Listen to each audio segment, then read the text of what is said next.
ಇದ್ರು ಸಿ.ವಿ. ನಾಗೇಶ್ ಅವರ ವಾದ ಹೇಗಿತ್ತು, ಏನೆಲ್ಲ ಪ್ರಮುಖ ಅಂಶಗಳನ್ನ ಮುಂದಿಟ್ಟಿದ್ದಾರೆ ಅಂತ. ಮತ್ತೊಂದು ವಿಚಾರವನ್ನ ಗಮನಿಸಬೇಕು ನಾವು. ಸಿ.ವಿ. ನಾಗೇಶ್ ಅವರು ಚಾರ್ಜ್ ಶೀಟ್ ನಲ್ಲೇ ಒಂದಷ್ಟು ಗೊಂದಲಗಳಿದೆ ಅನ್ನುವಂತಹ ಅಂಶವನ್ನ ಕೂಡ ಪ್ರಸ್ತಾಪ ಮಾಡಿಬಿಟ್ರು.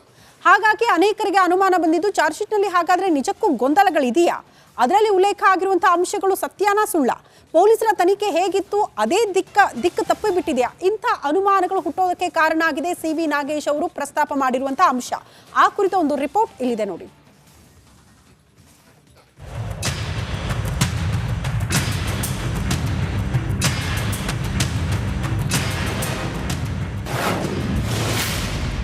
ಡಿ ವಿರುದ್ಧ ಚಾರ್ಜ್ ಶೀಟ್ನಲ್ಲಿ ಗೊಂದಲ, ಅನುಮಾನ ವ್ಯಕ್ತಪಡಿಸಿದ ಸಿ.ವಿ. ನಾಗೇಶ್. ಕೊಲೆ ಕೇಸಲ್ಲಿ ಲಾಕ್ ಆಗಿರೋ ದರ್ಶನ್ ವಿರುದ್ಧ ದಾಖಲಾಗಿರುವ ಚಾರ್ಜ್ ಶೀಟ್ ಅಲ್ಲಿ ಕೆಲ ಗೊಂದಲಗಳು ಇದೆ ಅಂತ ಸಿ.ವಿ. ನಾಗೇಶ್ ಅನುಮಾನ ವ್ಯಕ್ತಪಡಿಸಿದ್ದಾರೆ. ಈ ಬಗ್ಗೆ ಕೋರ್ಟ್ ಅಲ್ಲಿ ಪಾಯಿಂಟ್ ಟು ಪಾಯಿಂಟ್ ಬಿಚ್ಚಿಟ್ಟ ವಕೀಲರು ಅದರ ಕುರಿತು ವಾದ ಕೂಡ ಮಂಡಿಸಿದರು. ಇದರಿಂದ ಪ್ರಮುಖ ಎವಿಡೆನ್ಸ್ ನಿಜಾನ ಅಥವಾ ಸುಳ್ಳ ಅನ್ನೋ ಪ್ರಶ್ನೆ ಉದ್ಭವ ಆಗಿದೆ.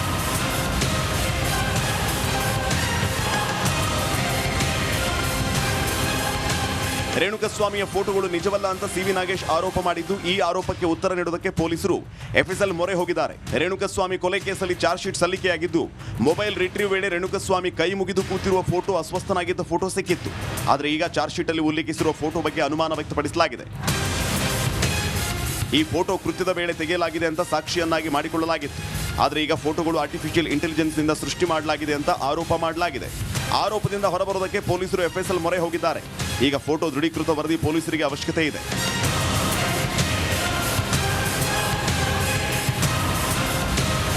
ಸದ್ಯ ಇಲ್ಲಿವರೆಗೂ ಫೋಟೋ ಹಾಗೂ ರಿಟ್ರೀವ್ ಮಾಡಿದ್ದ ವರದಿ ಮಾತ್ರ ಚಾರ್ಜ್ ಶೀಟ್ ಅಲ್ಲಿ ಉಲ್ಲೇಖಿಸಲಾಗಿದೆ. ಫೋಟೋ ದೃಢೀಕೃತ ವರದಿ ಸಿಕ್ಕಿದ್ರೆ ಅಡಿಷನಲ್ ಚಾರ್ಜ್ ಶೀಟ್ ಸಲ್ಲಿಸುವ ಈ ಅಂಶ ಉಲ್ಲೇಖಿಸಲಾಗುತ್ತೆ. ಧ್ರುವರಾಜ್.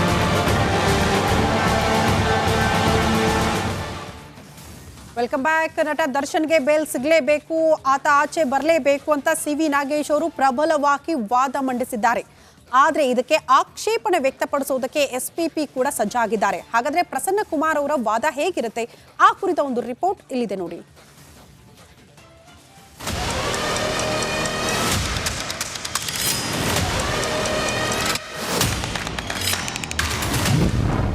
ದರ್ಶನ್ ಜಾಮೀನಿಗೆ ಸಿ.ವಿ. ನಾಗೇಶ್ ವಾದ, ಬೇಲ್ಗೆ ಬ್ರೇಕ್ ಹಾಕಲು ಎಸ್ಪಿಪಿ ಪ್ಲಾನ್.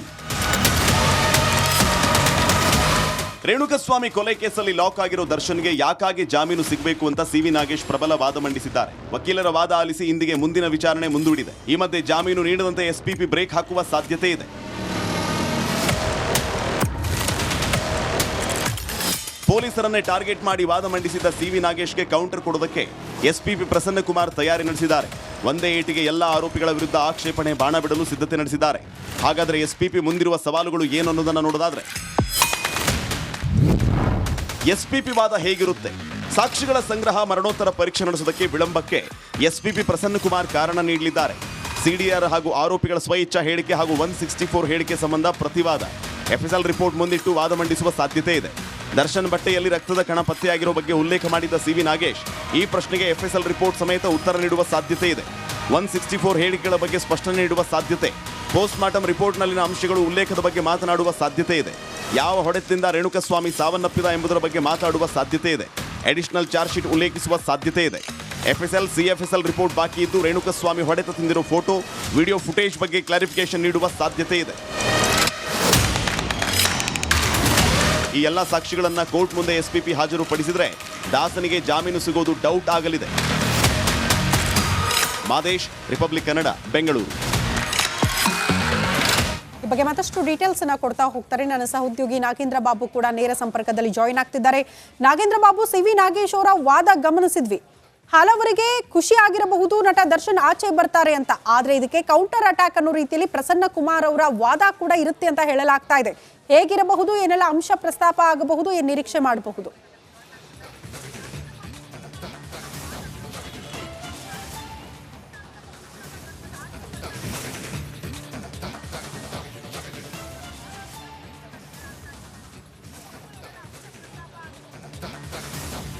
ನೋಡಿ, ಇವತ್ತು ಸಂದೇಶ್ ಚೌಟ ಅವರು ಕಳೆದ 1 ಗಂಟೆ ಕಾಲ ತಮ್ಮ ವಾದವನ್ನ ಮಂಡಿಸಿ ಈಗ ಕೆಲ ಕಾಲ ನ್ಯಾಯಾಧೀಶರು ಮುಂದೂಡಿದ್ದಾರೆ ಪ್ರಕರಣದ ವಿಚಾರಣೆಯನ್ನ.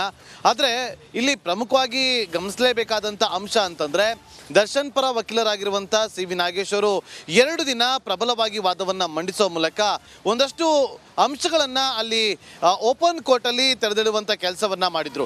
ಅದರಲ್ಲಿ ಪ್ರಮುಖವಾಗಿ ಚಪ್ಪಲಿಯನ್ನ ಹಾಕೊಂಡಿದ್ದೀನಿ ಅಂತೇಳಿ ಸ್ವಇಚ್ಛೆ ಹೇಳಿಕೆ ಇತ್ತು. ಆದರೆ ಶೂ ಅನ್ನ ಇಲ್ಲಿ ಸೀಸ್ ಮಾಡಿದ್ದಾರೆ ಅನ್ನೋದು ಒಂದು ಹೇಳಿಕೆ. ಆದರೆ ಮತ್ತೊಂದು ಕಡೆ ಹಣವನ್ನ ಸೀಸ್ ಮಾಡಿದಾಗಲಿ ಅಥವಾ ಬಟ್ಟೆಗಳನ್ನ ಸೀಸ್ ಮಾಡಿದಾಗಲಿ ಇದೆಲ್ಲವನ್ನು ಕೂಡ ಪ್ರಶ್ನೆ ಮಾಡೋ ಮೂಲಕ ಪ್ರಾಸಿಕ್ಯೂಷನ್ಗೆ ಎಲ್ಲ ಒಂದು ರೀತಿಯಲ್ಲಿ ಪರವಾಗಿ ನಿಲ್ಲುವಂಥ ಕೆಲಸವನ್ನ ಪೊಲೀಸರು ಇಲ್ಲಿ ಸಾಕ್ಷಿಗಳನ್ನ ಸೃಷ್ಟಿ ಮಾಡಿದ್ದಾರೆ ಅಂತೇಳಿ ಅವರು ತಮ್ಮ ವಾದವನ್ನ ಮಂಡಿಸಿದ್ರು. ಹಾಗಾಗಿ ಜಾಮೀನನ್ನ ಈ ಕಾರಣಕ್ಕೋಸ್ಕರ ಕೊಡಬೇಕು ಅಂತ ಕೂಡ ತಿಳಿಸಿದ್ರು. ಆದರೆ SPP ಸ್ಪೆಷಲ್ ಪಬ್ಲಿಕ್ ಪ್ರಾಸಿಕ್ಯೂಟರ್ ಆಗಿರುವಂಥ ಪ್ರಸನ್ನ ಕುಮಾರ್ ಅವರು ಇದಕ್ಕೆಲ್ಲದಕ್ಕೂ ಕೂಡ ಪ್ರತ್ಯುತ್ತರವನ್ನ ಕೊಡ್ತಾ ಹೋಗ್ತಾರೆ.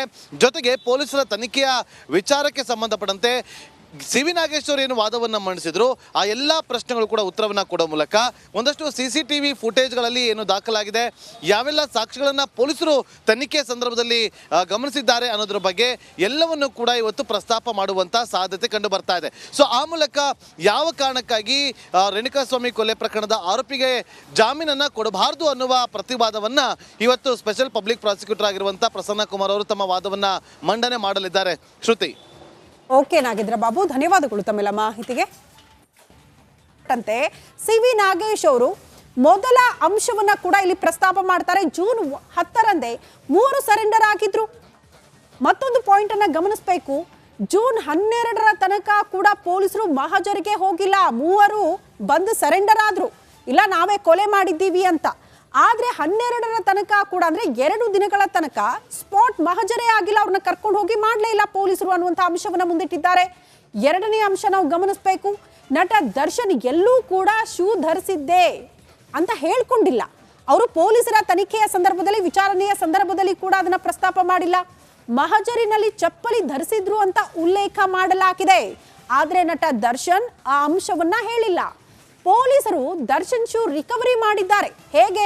ಕಾರಣ ಅವ್ರು ಧರಿಸಿದ್ದೀನಿ ಅಂತ ಹೇಳಿಲ್ಲ, ಅದನ್ನ ಉಲ್ಲೇಖ ಮಾಡಿದ್ದಾರೆ. ಜೊತೆಗೆ ಅದನ್ನ ರಿಕವರ್ ಮಾಡ್ಕೊಳ್ಳೋದಕ್ಕೆ ಹೋಗಿದ್ರು, ರಿಕವರ್ ಕೂಡ ಮಾಡ್ಕೊಂಡಿದ್ದಾರೆ. 3ನೇ ಪಾಯಿಂಟ್, ದರ್ಶನ್ ಇಂಥದ್ದೇ ಬಣ್ಣದ ಬಟ್ಟೆ ಧರಿಸಿದ್ದೆ ಅಂತ ಕೂಡ ಹೇಳ್ಕೊಂಡಿಲ್ಲ ಪೊಲೀಸರ ವಿಚಾರಣೆಯ ಸಂದರ್ಭದಲ್ಲಿ.